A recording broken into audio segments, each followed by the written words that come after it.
Well, chances are your company has a lot of at-will employees. So with Georgia, South Carolina being a right-to-work state, and we have an attorney that handles various situations in both states. Brian King, how are you? I'm doing well, thanks. Thanks for having me. Sure. I know there are certain types of employees that are under what's called non-compete agreements.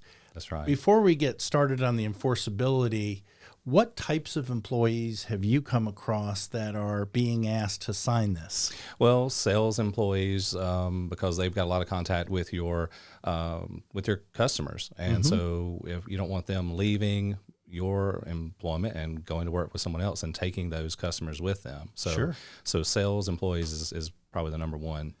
Makes a lot of sense. Yeah. And there's always a question about, I know when I was in the TV news business, boy, we couldn't go to another station within the same TV market for a period of, and I always thought, well, that's fine if I want to go outside the area, but what if I want to stay in Augusta?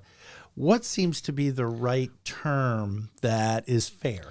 Right. Well, the enforceability of non-competes is a big issue, and I get asked that all the time by both employers and employees. And so,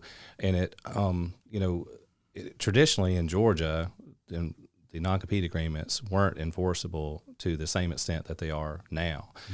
Georgia actually had a public policy against restrictions on employment, or someone being able to go to another job. And around 2011, that changed because Georgia passed a constitutional amendment, and then several statutory framework for non-compete agreements and what they had to contain and how they were going to be enforced. And so once that happened, the Georgia courts have now been enforcing non-compete agreements to a much larger extent.